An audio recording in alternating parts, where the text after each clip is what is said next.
In this video, I'm going to show you how the Quartic Platform can be used for detecting and predicting abnormal events, which may also be called anomaly detection. There are two phases to abnormal event prediction.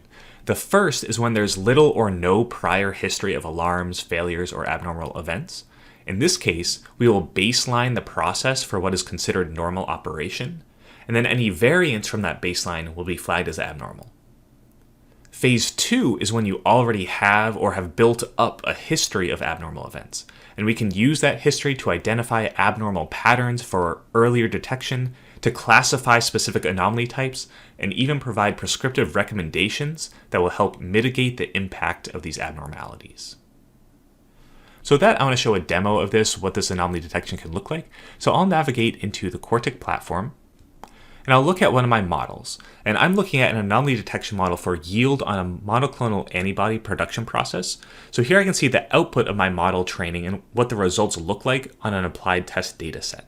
So traditionally, anomaly detection has been applied to asset and equipment monitoring as a maintenance strategy, but a unique feature of Quartic is we can also apply this to a product and process anomaly. So something like, this is my current batch yield, is it in line with my target or baseline expectations? So that's what I'm showing here, comparing my concentration to my baseline to ensure it's running normally. Now this isn't entirely black and white, normal operation versus abnormal operation. The ML model produces an anomaly score ranging from 0 to 100, where 0 is normal behavior perfectly in line with your baseline, and 100 is completely abnormal or way off the baseline. So the model output is going to give the score of 0 to 100, and it will also provide recommendations for where to set the thresholds to detect anomalies or these abnormal events.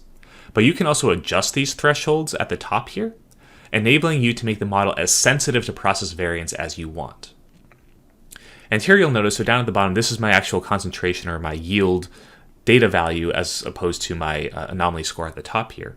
What you'll notice is I can actually visibly see where my concentration starts to go off, and this is at around 10 p.m. on April 29th. But the machine learning model picked this up much earlier at around 10 p.m. the day before. So it gives us about a 12-hour window that could be invaluable for making process adjustments that would help ensure my yield doesn't drop, or to at least minimize it. Also notice that at any point in time on my anomaly score chart, I'm able to see the influencing factors that are contributing to this anomaly score. So when an abnormal event is detected, I can see what the root cause variables are, and I already know where to focus my investigation or any process adjustments that I may need to make.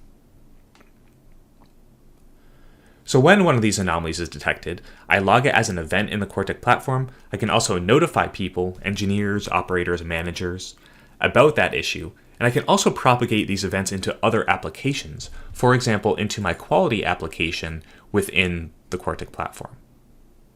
So I'll navigate into my quality application, and here I'll search for my 15,000 liter bioreactor where this process is running, and for my time range, and then I'm able to see my different anomaly agents that are running, these different anomaly detection models, and any occurrences of these abnormal events that are detected. So both for this yield anomaly one that I've already set up, I have another one for pressure leakage on the vessel. So I'm able to aggregate together different anomaly detection types and models that are running on my process and look at them all from a quality context here. I'm also able to send this information into a report or a dashboard like Power BI.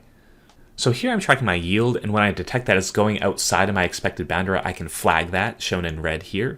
And I'm also doing the same thing for those underlying root cause parameters, in this case temperature, dissolved oxygen.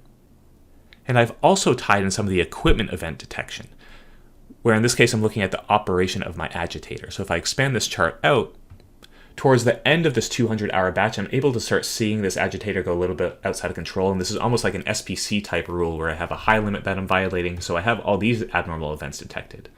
But we can see these other two occurrences much earlier, so the machine learning model, the anomaly detection, was able to pick up these abnormal events about 4 days, and then again 2 days before we actually started going outside of control.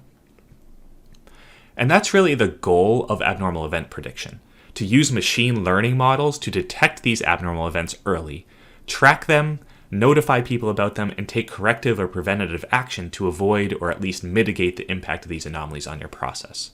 And this can all be done within the Quartic platform. So with that, I'd like to thank you for watching. If you have any questions, please reach out to us here at Quartic AI.